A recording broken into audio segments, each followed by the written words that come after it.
This is the second broadcast of the Valley Labor Report.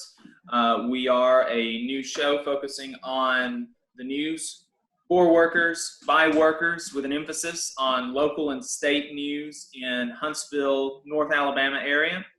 My name is Jacob Morrison. I'm the Secretary-Treasurer of the North Alabama Area Labor Council.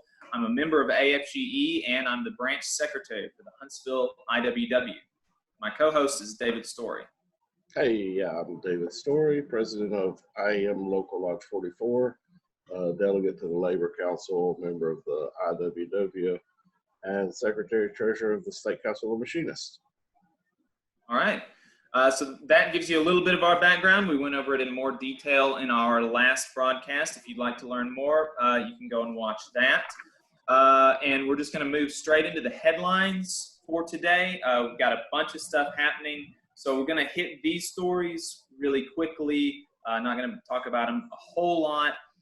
First, for Huntsville, the Panoply Arts Festival is canceled. That's a yearly arts festival that a lot of folks go to. It was scheduled for April 24th through the 27th, but the folks in charge of Panoply said that what they're going to do this year is have a sort of virtual arts festival. So every day through to when they would have normally had Panoply, from now till then, they're going to be showcasing some local artists on their Facebook page. So go and follow them if you haven't. There's a bunch of really good local artists in Huntsville. And of course, during this time, they're going to be really hard hit. They're going to be sharing their virtual tip jars, the artists' virtual tip jars. And Panoply has a artist fund. So if you want to contribute to an individual artist, they'll be sharing their information. And if you want to contribute to Panoply's artist fund, then do that. You know, a world without art is terrible. I wouldn't want to live in that kind of world. So we need to support these kind of folks because they're obviously among the hardest hit by the entertainment industry being shut down. Yeah, and they're and at the end of the day, they're workers as well. You know, Absolutely. Me and my daughters have went to Panoply for 10, 12 years now, and I've been going long before I started taking them, and it's such a wonderful event, and they do a great job. They bring a lot of not just local artists, but artists in general all over the Southeast region into the area, so we definitely need to do whatever we can to help those folks out. Yeah, absolutely. So help them out if you can. Definitely follow them, share their art. It's some good stuff. There's some really talented folks in there. A few days ago, Governor Ivey issued a stay-at-home order. What changed from what she said a week ago? Not that much that I can figure. There's a bit stricter limits on the number of people allowed in buildings and stuff like that. But really substantively, there's just not that much more difference. If you read the order, that it has a place of exceptions, and it's like everything that you can imagine yourself wanting to do, there's an exception for. So, you know, that puts a lot of emphasis on our action as individuals to, you know, do what needs to be done, and that is limit your traveling outside as much as possible. You know, don't go to the grocery store for every little thing. Like, I want some soy butter right now. I'm allergic to peanut butter, so I eat soy butter. Lauren was making some cookies for herself, some peanut butter cookies. I couldn't have any. I wanted some soy butter, but, you know, like, I'm not going to the grocery store right now because we just had our big stock up a couple of days ago. So, you know, like, wait a few days if it's just one thing. Like, if you just need some peanut butter, you just need, like, some crackers, like, just hold on and wait, right? There's something you haven't been out today? I have not been out today. No. So let me tell you what changed real quick. Because of course I'm an essential worker. Even though what I do is not actually essential, we could put it off for months and we would still be perfectly fine. I had to go to work today, and it was also the day that I normally go grocery shopping. So everybody sent me their list, and I stopped on the way home. But I passed by 2 Lowe's on the way home, and they were both slammed. I mean, okay. I can't even describe. If I were to tell you, you wouldn't believe it, but what normally looks like a Lowe's on a Sunday is quadrupled. That's insane. I mean, there's not only is there not a change, there is a change. It's this people's going to do stupid stuff instead of staying at home. Yeah. Well, and when I went to Walmart for our big trip, our big stock up trip, I went by myself because like you don't have to have, like me and my wife don't have to go to Walmart to do the grocery. Like just one of us has to go, right? It's not a 2-person job. I saw families, I saw boyfriends and girlfriends, I saw groups of teenagers that are like, what are y'all doing? That's not the, I don't know. But something that I did see that was not related to the number of people in a building or the way that businesses are open or whatever, but that I thought was significant is that there is an official moratorium on evictions and foreclosures. There was a sort of unofficial moratorium on that because the processes that you need to have to issue an eviction or to carry out an eviction and a foreclosure were not open. But now there's officially stated in the state of Alabama, like you cannot be evicted, you cannot be foreclosed on during this time. But it's pretty clear that it's not a rent forgiveness, right? You still owe your rent. So after this is over, if you haven't paid your rent and your landlord has not forgiven your rent, then you're still going to owe it and they can still evict you, right? So don't take this and like just not pay rent. Organize a rent strike. You know, like if you cannot pay rent right now, try to get your tenants, your fellow tenants, to not pay rent with you, because that's the only way that you're going to be safe. That's the only way that you're not going to be out on the streets in a few months. If you just take action as an individual, like you're going to be screwed. And we don't want that, right? And if you can pay rent and somebody in your complex is trying to organize a rent strike because they're going to be homeless in a few months, if they have to pay rent, don't pay rent. Stand in solidarity with them. Don't cross that picket line, right? If there's a rent strike organized in your complex, do not pay rent. You know, that is the only way to keep your neighbors from being out on the streets. And that's important. The same reason that you don't go to work while there's a picket line outside. Same reason that you don't shop at a place when workers are striking. Like we have to be there for each other. So that's pretty important. Anything else that you want to say on that, David? You know, this rent strike thing, I had never put a whole lot of thought into it up until the last few weeks. In all honesty, in the last few weeks, you know, I think it's important. I honestly, whenever I first heard it, I thought it was stupid. I thought, you know, I've never had a problem paying rent, but at the same time, now that you look at 6.5 million workers and God knows how many more over the next month, 2 months, possibly, I mean, this is probably going to go on a whole lot longer than that. Yeah, I mean, I get it.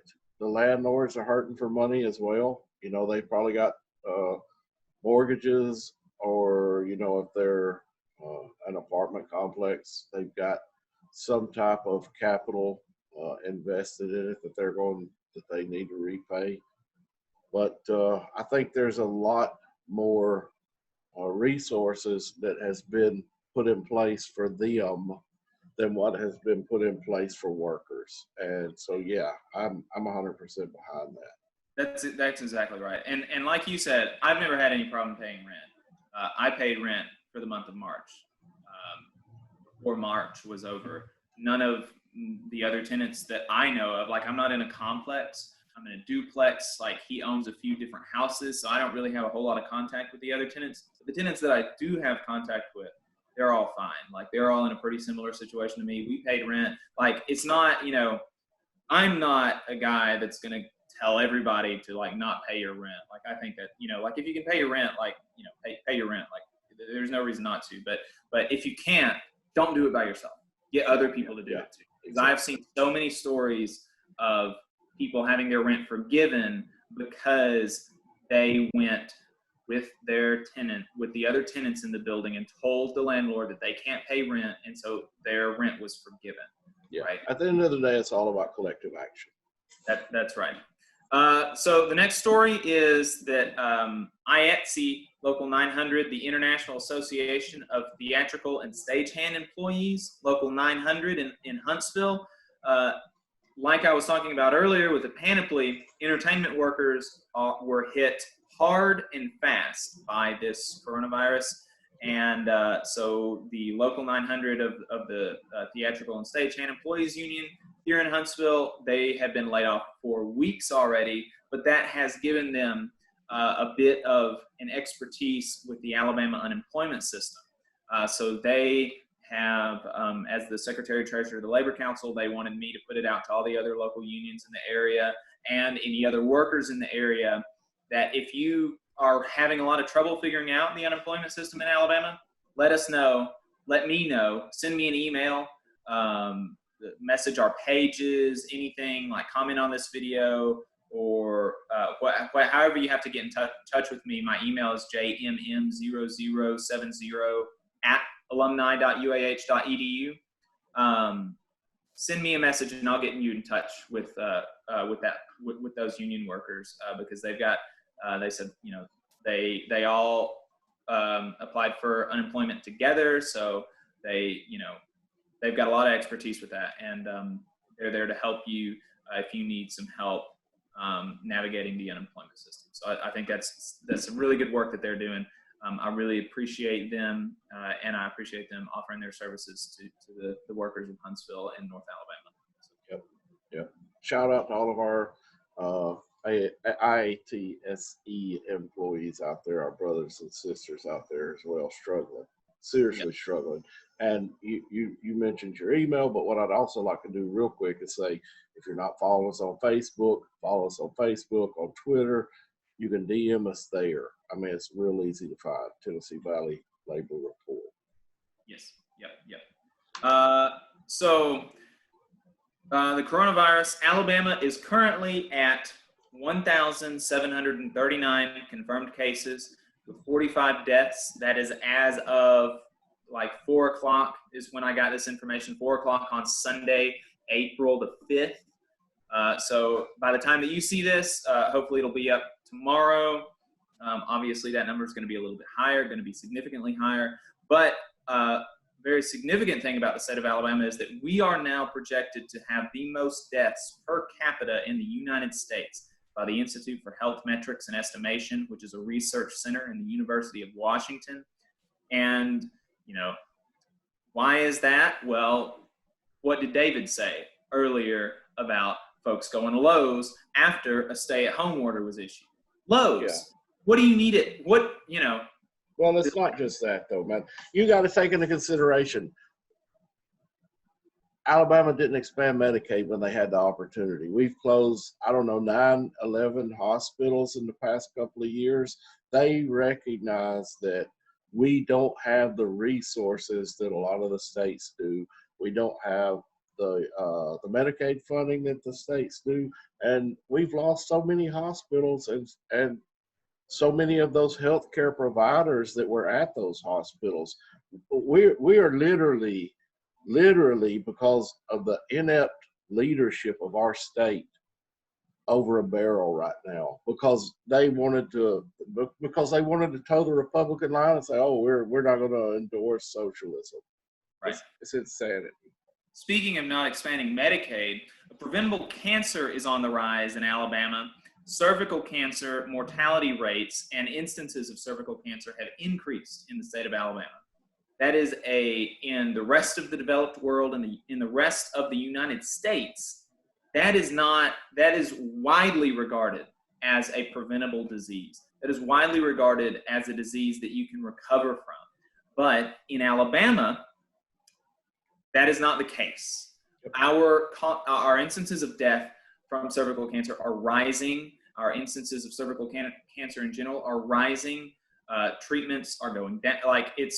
And why? Because poor people don't have health care.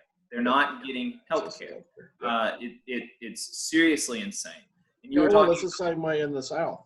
In these Times wrote an article here about a year ago about the epidemic of ringworm in the South, and it's like they likened it to a third world country. They said The reporter said even in third world countries, they had never seen the epidemic widespread like it is in South Alabama. And it's an absolute shame. It's a shame. You mentioned inept leadership in our state, and this will maybe, I don't know if it'll make you feel better, but it'll show you that we're not the only ones. Brian Kemp, the governor of Georgia, is an idiot. Okay?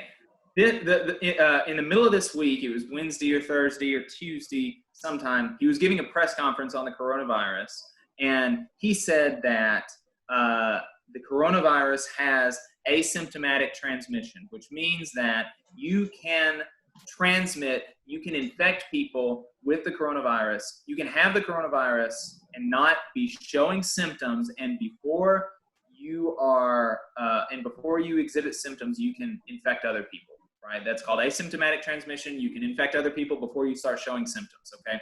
He said that Tuesday or Wednesday, something, and he was like, and we just found this out 24 hours. Found it out. How is that? How is that? How is that? How is it that every redneck in the state of Alabama knew that you could catch it from people 2 weeks before they started showing symptoms, but the governor of Georgia didn't? The governor of Georgia, 10 million people live in Georgia. Do they not have a health advisor to the governor that tells him, hey, this is the case? That's one of the first things that I remember hearing about the coronavirus. Like, as soon as that got on my radar, was that the coronavirus has asymptomatic transmission. Mm-hmm. But the governor of Georgia did not know that until this week, until the end of March or the beginning of April. What foolishness. I mean, that insanity. And then it's doubly stupid because on top of not knowing, he said in a press conference that he didn't know. Like, oh man, it's hard to believe. It's hard to believe. It is truly hard to believe that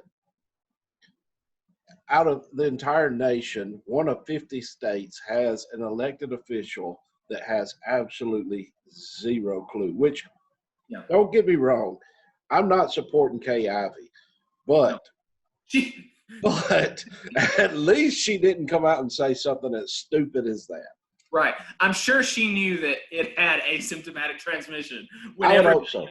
But, and that really kind of underscores the ineptitude in our leadership class. And I hear people all the time when I talk about politics, they're like, oh, I'm not qualified. I don't know enough to know and to talk about politics. I don't know enough to run for office. And it's like, sit down with a politician, okay? Just any politician, sit down with them, and you're probably as smart as they are. Like, you are, by and large. By and large, you are as capable of doing their job as they are. And this is one of those instances that really, like, the mask falls on.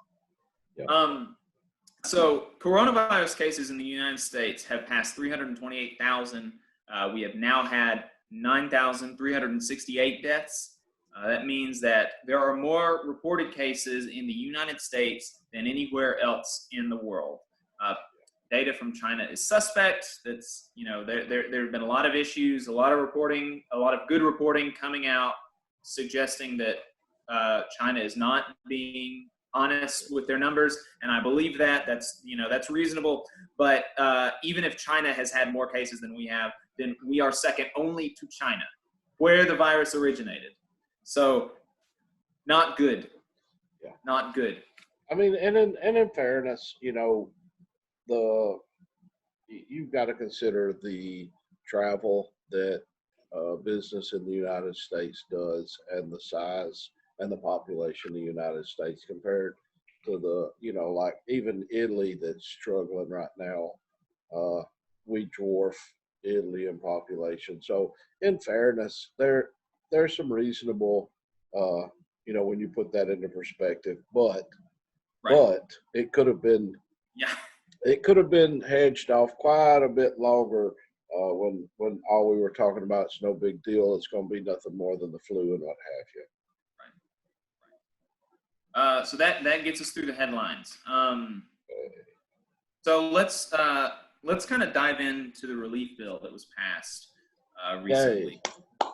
Yay. So, we done something for workers for once in I don't know how many years. God Almighty. And yeah, I'll stop for a minute. Go ahead, Jake. Yeah. No, there's a lot of good stuff in there. $1,200. A $1,200 check is going to be sent to every American adult that made less than $75,000 on last year's tax returns.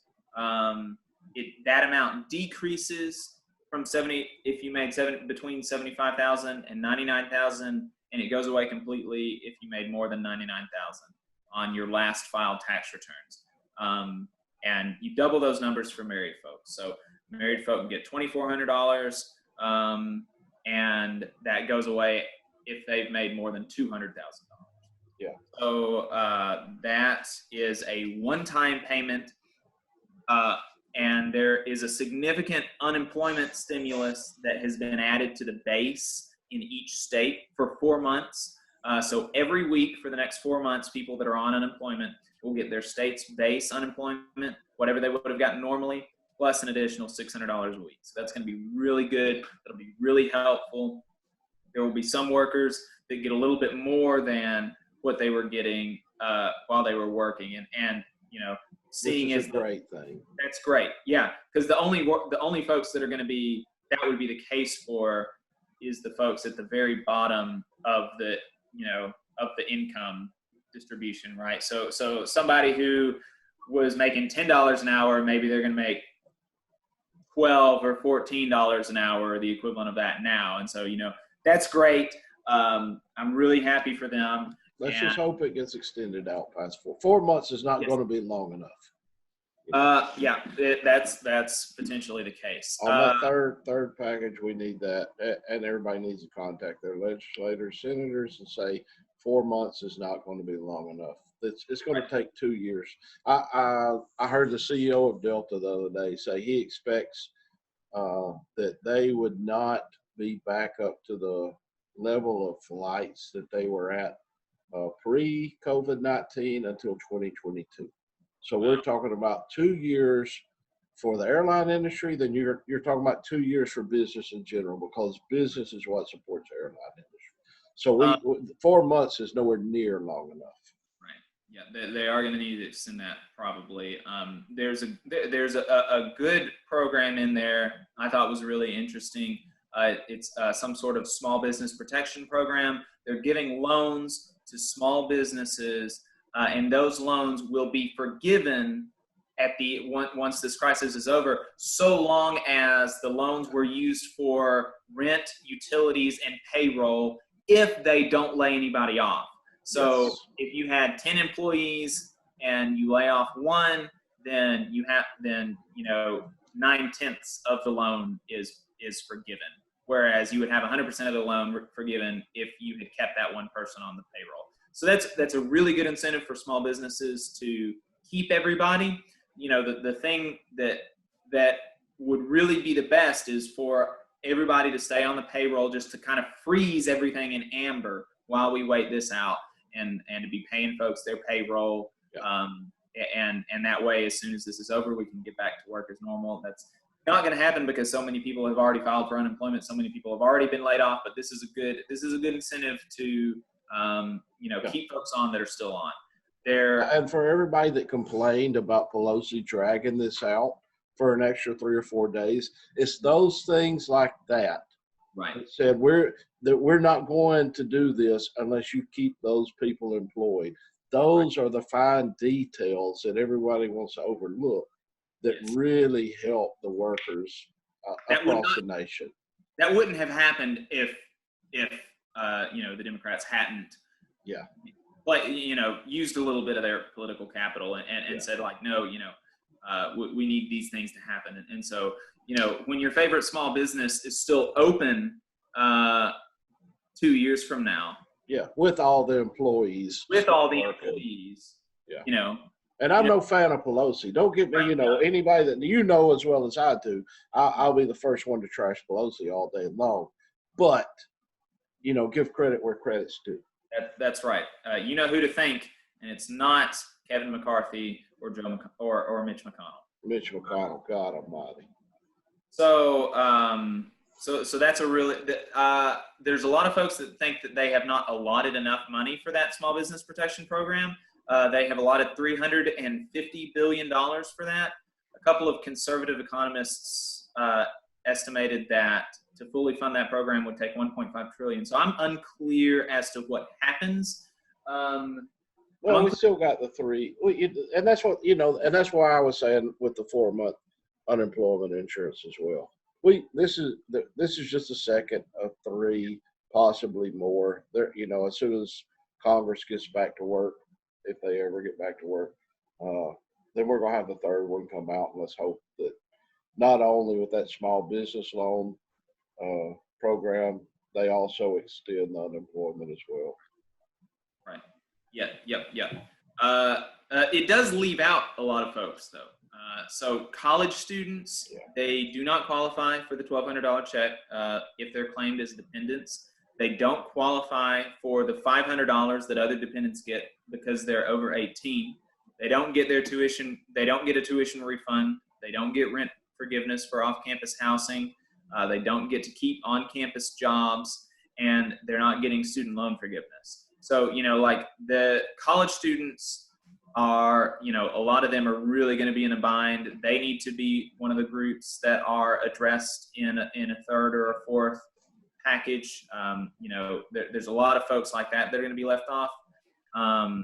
There's no $1,200 check for folks that had a high-paying job last year but were laid off before the coronavirus happened, right? You could imagine somebody who filed taxes in 2018 who made $100,000 and they have been laid off for the past 6 months, and now they don't get that extra $1,200 that everybody else is getting. So that's like a needless means testing that's really not saving the government that much money, but there's a significant amount of folks that's going to affect, and that's going to affect poorly.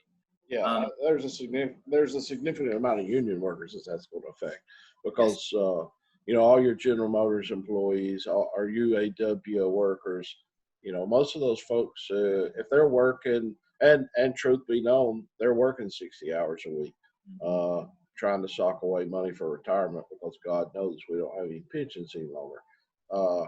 You know, those folks that are making 80, 90, sometimes $100,000 a year, those are union workers. Those aren't CEOs. Those aren't rich fat cats. And $100,000 it's not much. You know, like $100,000 in Alabama is a decent amount of money, right? Like you're solid, solid upper middle class. But in New York, in LA, anywhere, you know, that's $100,000 is not a whole lot of money in New York or Los Angeles. Not when they're paying $5,000 a month for rent. Yeah. So, you know, there's a lot of folks that are being left out in this package that are hopefully they're going to see some relief in some future legislation. It leaves out undocumented immigrants, obviously. There's a lot of folks that are packaging your chicken, that are picking your fruits, that are picking your vegetables in this country, that they have not been helped at all. They don't qualify for unemployment. They don't qualify for any of this stimulus stuff, and they are being completely left out to dry. And I know that there are partisan reasons for that. Republicans don't want to do anything to help undocumented immigrants, but this is like, you know, if ever there's a time to put politics aside and recognize what needs to happen during a crisis, that you have to help everybody that is living within your borders, whether or not they're a citizen. This is a time that is working, and that's the point. They are working within the borders. They are providing a service that many Americans are not willing to provide. Right. So and they're already at the bottom. You know, undocumented immigrants are at the bottom of any kind of totem pole that you want to have for a hierarchy in America. And now that totem pole has just been slammed with a sledgehammer. You know, so they need help too. Hopefully, that'll be addressed in some later legislation.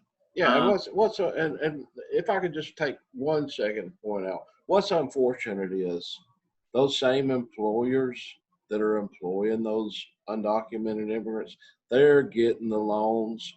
And we can talk about patriotic and we can talk about what's the right thing to do as far as undocumented workers go. But the fact of the matter is, they're being employed by these so-called small businesses, the so-called patriots of the world, the job providers of the world.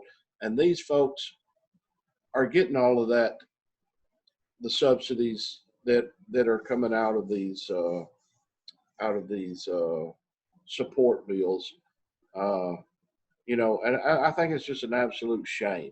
It's an absolute shame that the folks that they employ are getting nothing, absolutely nothing. Yeah.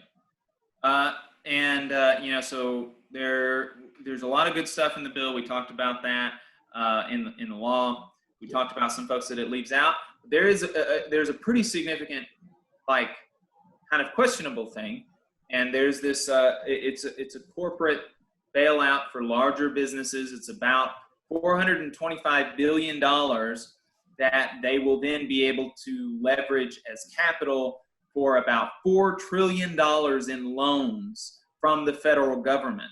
This will be done by the Treasury, while the Small Business Protection Program is being administered by the Small Business Administration, chronically underfunded and hapless department of the federal government.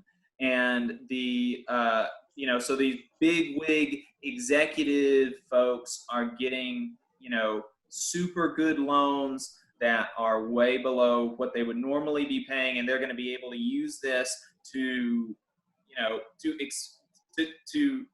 there are not do stock buybacks. Let's pray. There are no requirements to not use this money to buy stocks back or to give it to their executives in bonuses. There is almost no regulation on how these loans should be used, and that's criminal. It's criminal that we're going to be allowing $4 trillion in loans to these big corporations with little to no oversight. It's really shameful. While the small businesses have all of these, like we were just talking about, they're good. It's a good thing that these regulations are there for small businesses, that they have to keep people on the payroll to get these loans forgiven.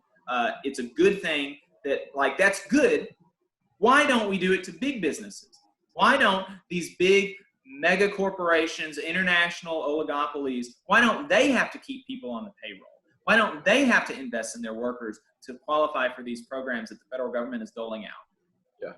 Yeah. Well, it's the same way with the paid leave. The guaranteed 80 hours paid leave. It only was effective for businesses of 50 employees to 500. So anybody over 500, anybody less than 50, they get nothing. And I think that's a shame because, all those in that 50 to 500, it's being subsidized by the government. The government's paying it. So why wouldn't you pass that on along to the 20 people, what all the Republicans always talk about? They love small business. Why didn't you pass that along to those small businesses? It's insanity.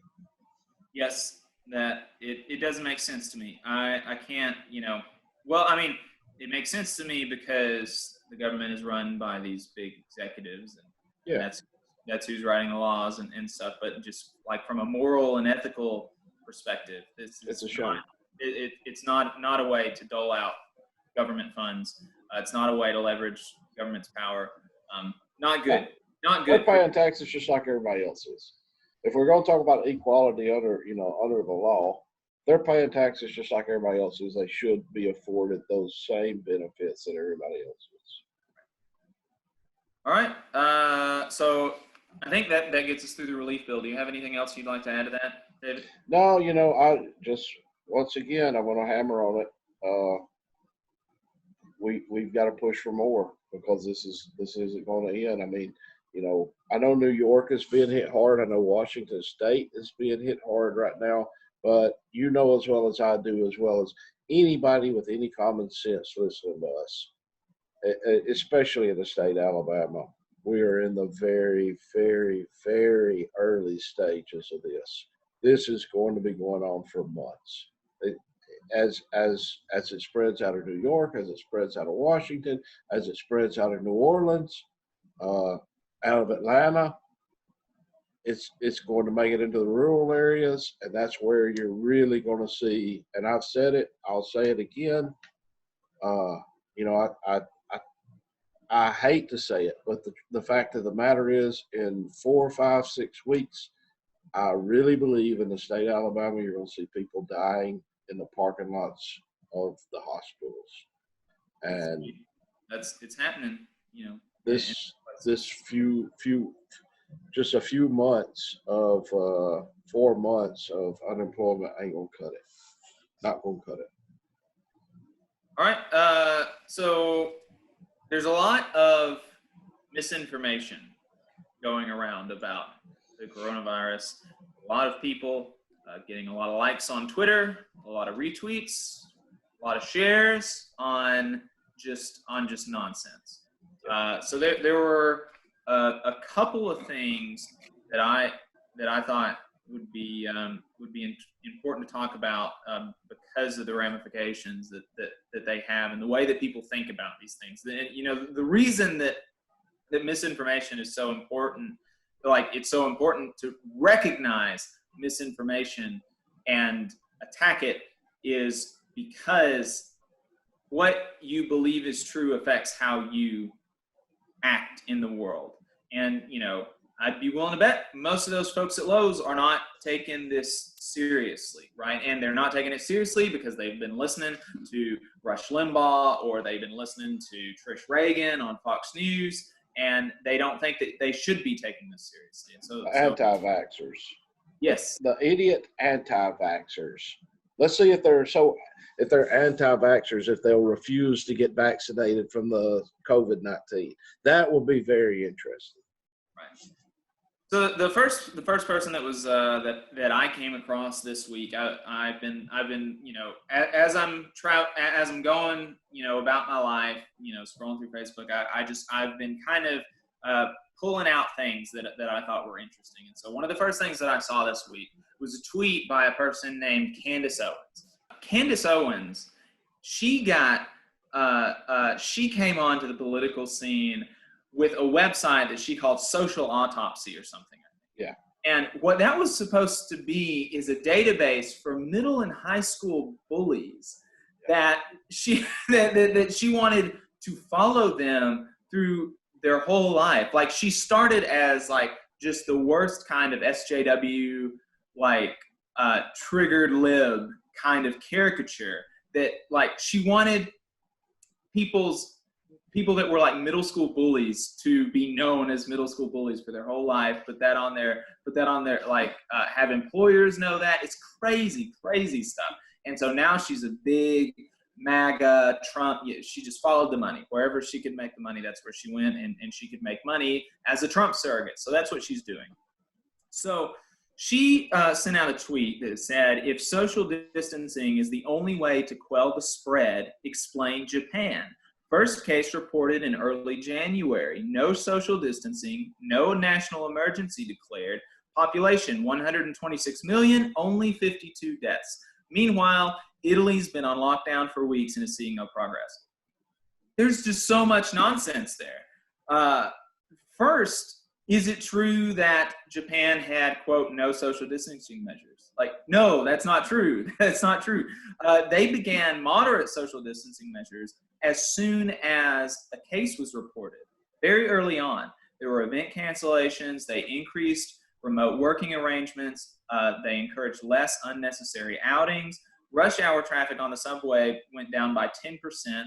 Movie theater revenue went down 55%, and 55% of large corporations have implemented remote working procedures. This happened, you know, these were much more minor steps than what we're seeing across most of the United States, but they worked because they were implemented so soon after the first case was found. They implemented testing early. They quarantined people early. There was just a lot of early measures, and you know, there's a lot different culture there in Japan. They wear masks a lot already. That definitely helps. They don't shake hands as much. They're just not as like touchy-feely culture. They wash their hands more. There was a survey that showed that 15% of people in Japan don't wash their hands after they use the restroom, whereas 40-something% of Americans don't. So there's a big cleanliness culture on top of the fact that they acted really early. Yeah, and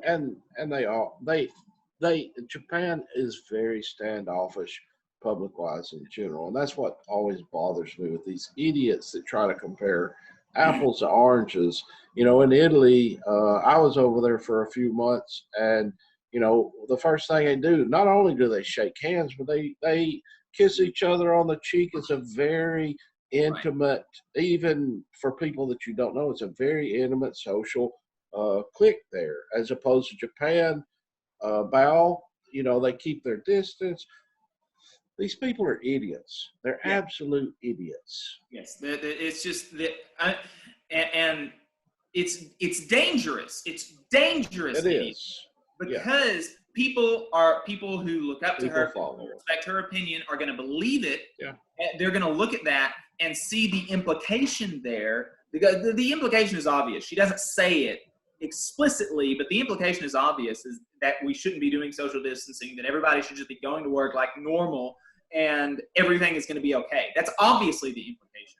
That's dangerous. That is so dangerous. It's the same way with libertarians. I seen a libertarian today post on Facebook, not a good friend, but a friend, point out South Dakota and say, well, South Dakota said they're not going to enact any type of statewide shutdowns. So, and don't get me wrong, I've got an extremely strong libertarian streak in me as well. But comparing South Dakota to Alabama, I looked up the data. There's 11 on population density. There's 11 people per square mile in South Dakota. There is 90 in Alabama. And it's like you're comparing. The people in South Dakota don't go to grocery stores but once a month. I go every day. You can't compare the two. And then she said that Italy has seen no progress, and that's not true either. That is not true. They have been seeing a decline recently, but the reason that it took so long to see a decline is because the infected numbers that we have reflects reality from 2 weeks before. Yeah. Because it takes 10 to 14 days for you to see symptoms after you've been infected. So, of course, you're not going to see results from a lockdown until 2 or 3 or 4 weeks later, because the infections have already happened. They've already happened. At the point that you start the lockdown, 2 weeks later, you're going to know how many infections there were at that point. Jacob, I don't even want to talk about this idiot. The fact that we're even and I recognize what you're doing. You're clarifying for people out there that may see that stuff. But the fact that you even give a nod to this moron on this show is sickening, because she doesn't deserve to even be discussed, because anybody with a reasonable amount of reasoning recognizes that she's an idiot. You would hope, but I know. I sure have a lot of folks on my timeline that are sharing her nonsense. I know. But because most people don't think things through. They're 30-second sound clips, a couple of sentences, and they're like, oh yeah, that makes sense. And most people on the timelines, it's the worst place. Don't get your news from the timelines. Don't do that. So so there's another thing that I saw that he's less prominent than Candace, but he said that the United States has the most per capita testing, the most accurate testing, and the highest rate of testing. And that's just under no circumstances is that there's just no way that you can flip that. There are multiple countries that have higher per capita testing. South Korea, I believe, even has a higher absolute number of tests than we have. I mean, it's nonsense. I don't know what else to say about that, but there are people that believe that. And the last thing that I wanted to say, because this is going around, and it's not untrue, but the implications are just insane. And so I see uncontextualized the swine flu numbers from 2008 or 2009 or something, and they say that 55 million Americans contracted the swine flu and 12,000 died, and so the implication there from these folks is that we shouldn't be taking this seriously. Like, this has happened before and everything is fine. And it's like, look at those numbers. We have only had 300,000 swine flu. We've only had 300,000 coronavirus cases so far, and we have almost already hit the death toll from the swine flu. 300,000 cases. We have had almost 10,000 deaths. 60 million swine flu cases, and we had 12,000 deaths. I mean, that's like that. If you see those numbers next to each other, that should really do nothing but underscore how much more serious this is than the swine flu was. The swine flu was literally the flu. It's truly hard to believe that 3 weeks later, after all this is not going to be as bad as the flu, or it's going to be about like the flu, that there are still people towing that talking point. Even the ignorant ass president of the United States of America has finally walked back that talking point. But we have thousands of morons across the United States that are still towing that ignorant talking point. Yeah. That's bonkers. So I just wanted to hit those. They really grinded my gears, so I wanted to talk about them. Anything else that you want to say about it? Did you see anything that you wanted to yell about? No, I mean I'm pretty much yelling the whole way through, so I'm good. So through this whole crisis, workers are really the people that are bearing the brunt. They're carrying the weight of the country on their back, whether they're being laid off and asked to stay at home, whether they are being forced to work in unsafe working conditions. They're like, workers are the ones that are carrying the country. Workers are the ones that are feeling the hurt from this. It's not the executives. It's not the CEOs, as much as they want to, have crocodile tears on the TV. They're not the ones that are hurting from this. It's the workers. So we've got a few stories that really kind of underscore that. The first one is that hospitals are firing and threatening to fire doctors that tell the public about the conditions inside the hospitals. That's insane. I mean, it's not insane to me because I know how bosses treat their workers, and I know that workplaces they're private dictatorships. That they are dictatorial places. You do not have freedom of speech in your workplace. You don't have freedom of speech about your workplace. And this just underscores the need to extend democracy and rights and all of that to the workplace, because the fact that the fact that doctors are being threatened with retaliation for telling the public important information that is relevant to their health is just awful. It is abhorrent. It makes me sick to my stomach that doctors are being threatened that way. Yeah, well, not just doctors. I mean, look at this Navy. I don't know if he was a captain, Brett Crozier. He's begging for help for his and we'll call it what it is. They're workers. Most of them joined up to get the free college, but he's begging for help for his Navy workers out there on the ship, and what do? They walk him off the ship, and here's the wonderful thing, and I hate that he was walked off the ship, that he was fired from his post, but the fact that he got a standing ovation as they was walking him off the ship really speaks to that is what leadership is about. It's it's really unbelievable. But like like him, workers are standing up across the country, speaking out for what they believe. There are doctors that are doing that, nurses that are doing that. Amazon workers have went on strike. Instacart workers have went on strike for better conditions, for better pay, for hazard pay, for personal protective equipment, for PPE, for social There's distancing. a lot of rumblings right now.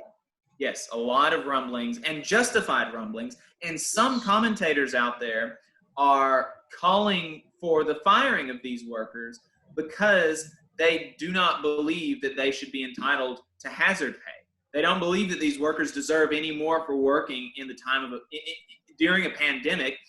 And those same commentators support the right of corporations to price gouge during crises because that's the free market. And that's how we know that that prices are where they should be and whatever. So, just to be clear, the line is where it's okay to price gouge vulnerable people, working people, poor people. It's okay to charge them exorbitant prices for the things that they need to live. And it is not okay for workers to say that I deserve better pay, better protections, paid leave, because I am risking my life going to work for you and supporting my country, carrying my country on my back. It is not okay for them to say that they deserve more. It's okay for the corporations to take advantage of their workers, take advantage of the community. It's not okay for the workers to ask for a little bit more. Yeah. Here's where we're at. I said it earlier in the week. Here's where we're at. We're back to 1920s, 1930s West Virginia coal mines where they tell you, if you don't like the working conditions, quit. If you die, we'll roll another body in. We got them lined up out here. And that's where we're at right now.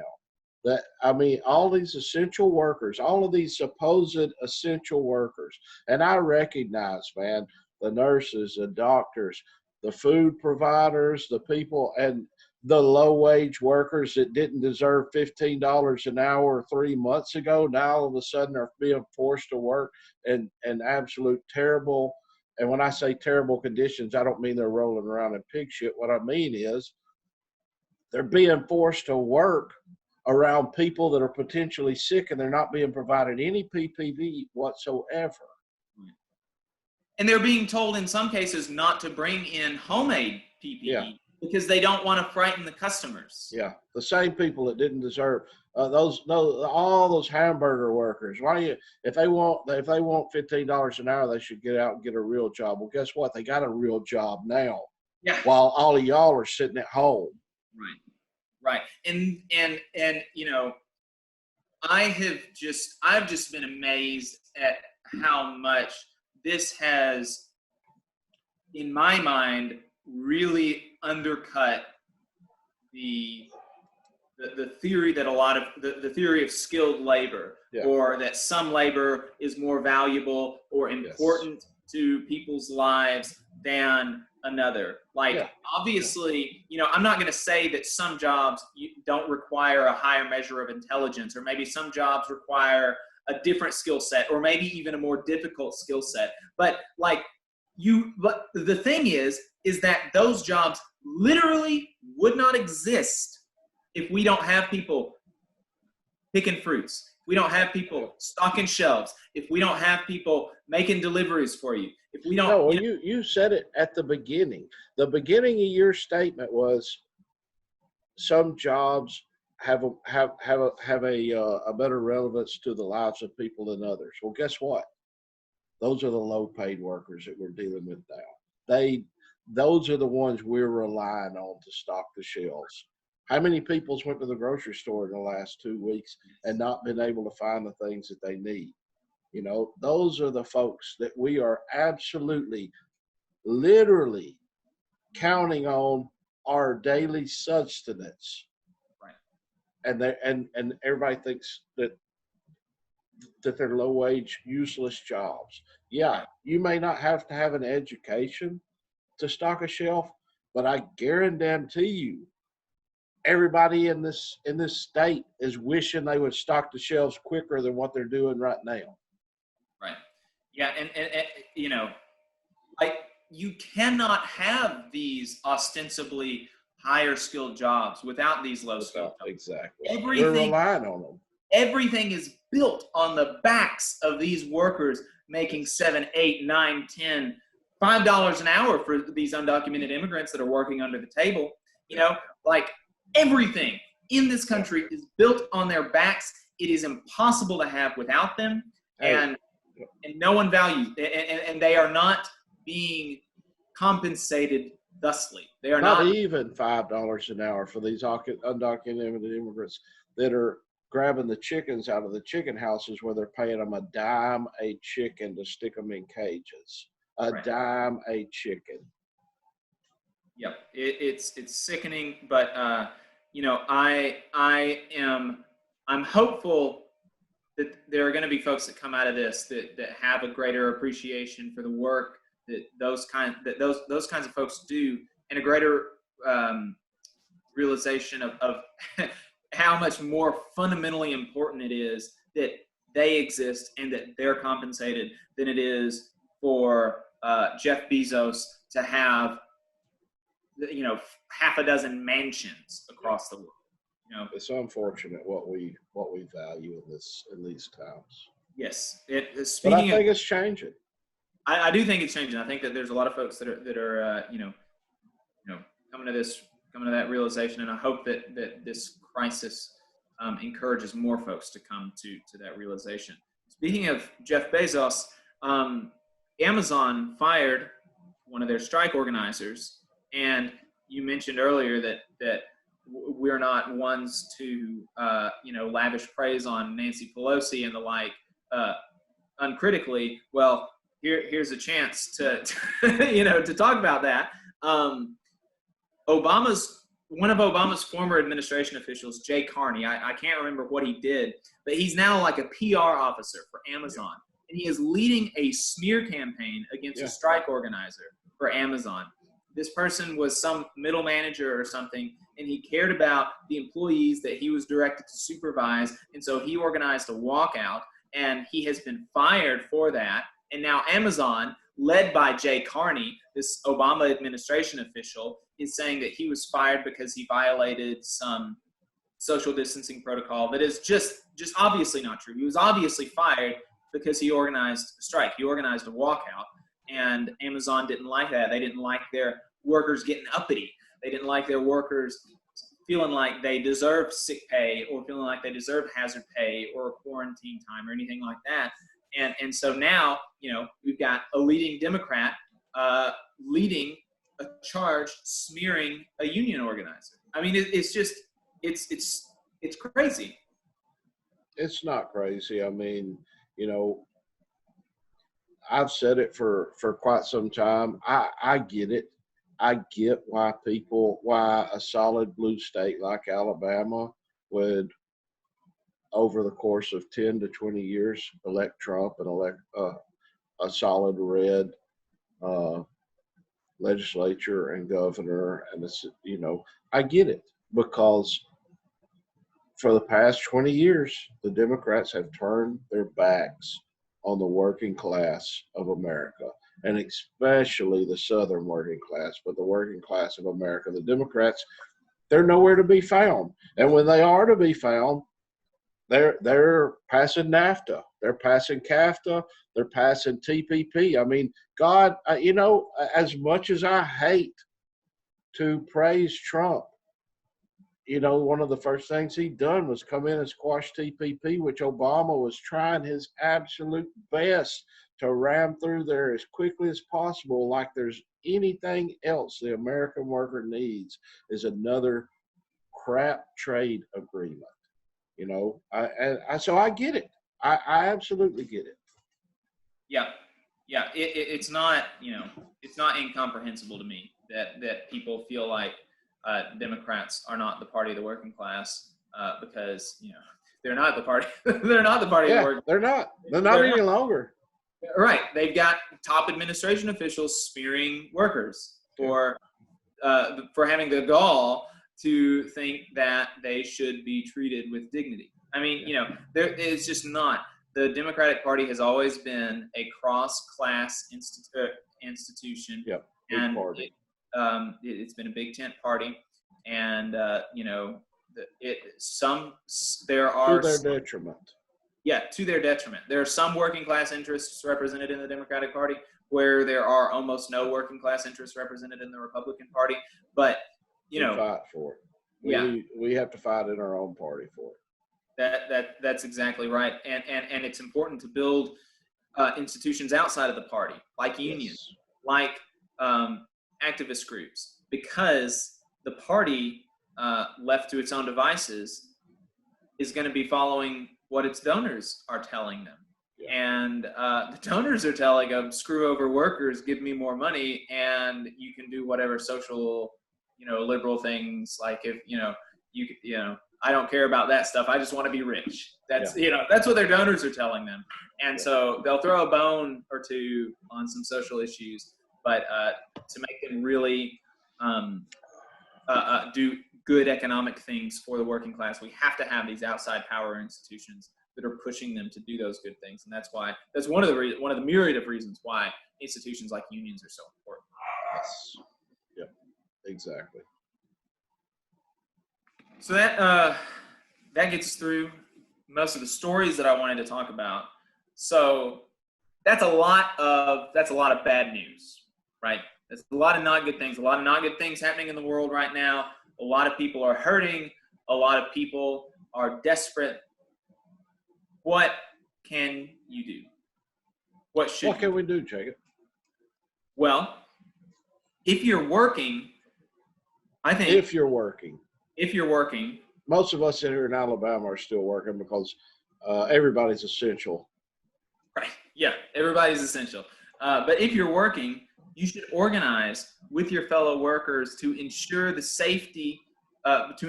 safety and the safety of your community. If your company is not instituting proper social distancing measures on the job, if they are not giving you PPE, if they're not instituting hazard pay, if they don't have paid sick leave for people that get symptoms of the coronavirus, then organize for it. Talk to your fellow workers about, you know, sending a petition to your boss saying that you're going to go on a walkout if these demands are not met. Do something. Contact the IWW. Contact any other union. Do something. Don't just sit there. Contact us. Right. Don't just sit there and do nothing. You know, it's your life. It's your family's life. It's your fellow workers' life. It's your brothers and sisters' lives. It's your community's lives that are at stake when you don't organize. Obviously, there's a risk in organizing. Obviously, you face the risk of retaliation, but you face that risk anyway because you don't have any protections without a union contract. And you face the life and health risks if you don't organize. If you don't have these protections put into your workplace. And most bosses are not going to do that voluntarily. Most bosses are going to have to be made to do that. So you have to make them do that. If you are in a financially secure place, consider donating your stimulus check to folks in need if you have not seen a hit to your income. This is something that I'm very much considering doing because my income has not been affected by the coronavirus thus far. So I'm very much considering, I'm looking for places to send my stimulus check because, you know, like I said, my income hasn't been affected so far. So I want it to go to people that need it. And so for folks that haven't been affected, consider doing that. The United Church of Huntsville is doing some really, really good work. I've seen lots of good stuff coming out of there. They're having food pantries. They're helping needy families. Lots of good work's happening there. If you're not in North Alabama, I'm sure that there are some mutual aid projects that are going on. There are food pantries everywhere. There's, you know, in your town, there is somewhere that that money could be used for. So, you know, consider that. And you don't have to donate the whole check. If you don't want to donate the whole check, donate $20. Donate $100, $500. Right. But there, you know, there's so much that you can do mutual aid. That we've got to get back to relying on each other, because without that, you know, we're never going to move ahead. All of our you hear talk about the a lot of the older folks, the ones that came up during the Great Depression. My grandmother talks about it all the time. You know, they came together. They done whatever it took to survive. And if you're surviving, if you're actually thriving, you need to help people out. You need to help the less fortunate out. Right. And you need to do that not because you're better than them, or not because they're less than you, because there, but for the grace of God, go you. Yeah, because it's the right thing. Yeah, right. Like there's no reason that it's not you that's not needing the help, other than dumb luck. Yep. Right? That's the system that we live in. We live in a system where people are, by and large, not rewarded by their merits. They're rewarded by what zip code they were born into, what, you know, any other myriad of factors.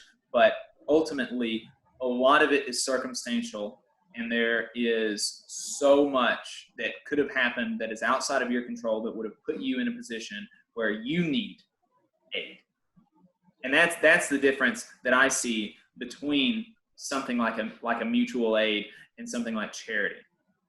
And that's why I want to, like, whenever I give to organizations and projects that help folks, or give to folks directly, I really try to keep that in mind, that it's like, I'm not doing this because I'm better than them. I'm doing this because I am them.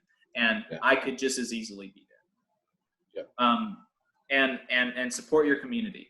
If you live in an apartment complex with a lot of vulnerable folks and they're trying to organize a rent strike, like I said before, you know, don't pay rent.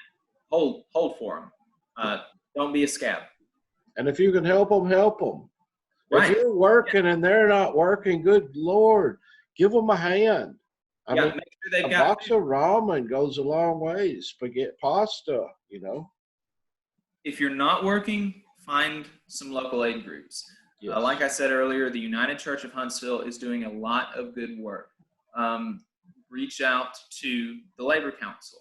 Reach out to me as the Secretary Treasurer of the Labor Council. IETSE Local 900 is offering assistance navigating Alabama's unemployment system, and I'm sure that I can find folks that can help you. You could organize a rent strike. You could start a mutual aid project. If you've got unemployment coming in and your income is going to be the same or more, then you know, while you're in a financially secure position for the next few months, you know, consider starting a mutual aid project. Join the IWW to help other workers that are still working organize their workplaces. Consider starting some unemployed people's councils in your town or something. There's so much that people can do to be helping each other, to be helping themselves, to be helping their families and their communities. There, you know, like, if you can, try to do something during this time. Try to do something to make people's lives better. Always be looking to help people. Right. This, I mean, it goes without saying. You know, this is an extremely vulnerable time for a lot of people, but a good person is going to always be looking to help people regardless. And that's why we're here. That's why we're doing this show, you know, because we believe that our expertise, our experience, our passion to help workers is needed. It's needed worse than anything in the state of Alabama, in the Southeast region. You know, there's not a day that goes by that you shouldn't try to figure out at least one way that you can help somebody. Right. Yeah. All right, David, that's all I've got. Well, before we go, while we're talking about helping people, let's talk about the Patreon. You know, I think, you know, we're union workers. We're making it, but well, we sure do need help with the program. Right. So We got Yeah. Patreon going on. Right. We've got a Patreon page, patreon.com/The Valley Labor Report. You can go there and support our work. What we're doing, as you can tell, I don't have like a lot of fancy recording equipment. David's got a really nice headset going on over there, but like we're not planning on using the funds towards recording equipment or anything like that, because ultimately we're going to be on FM radio. We're going to be on 92.5 WVNN in the Valley, and that airtime is not free and it is not cheap.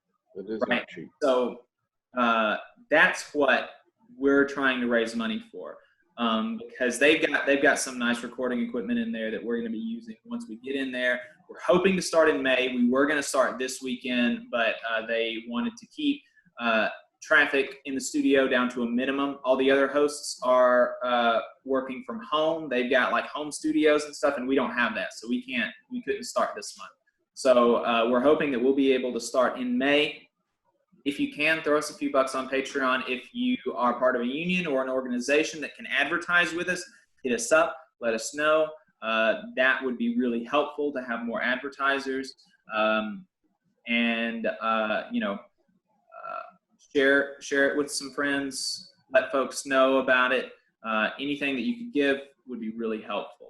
And if you hadn't got money, if you were absolutely dead broke, and God knows there's a lot of people out there right now that's dead broke, share the YouTube video, share the Twitter account, share the Facebook account. There's a whole lot more that you can do to support us than just give us $5 a month.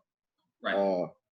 It's getting our name out there is very important, and it's not because we want to be Rush Limbaugh or whoever the liberal NPR or what have you. We're trying to help people. We're trying to help workers, and every little bit that you can do help. If you have the extra money, that's wonderful. If you don't have the money, then talk about us. On the Patreon account we were just talking about this past week, for the early subscribers, we're going to try to get some merchandise out. Me and Jacob were discussing that earlier. I don't know what we're going to do, but we are going to do something for all those folks that were buying into us early. We're going to do some stuff for the folks that buy into us late as well, but the folks that buy into us earlier are going to get a little bit more. So definitely help us out any way you can. I can promise you, we're not profiting a penny over this. It is costing us more at this point than it's absolutely worth. But hopefully, in the long run, we will see some great benefit from workers in our area being organized.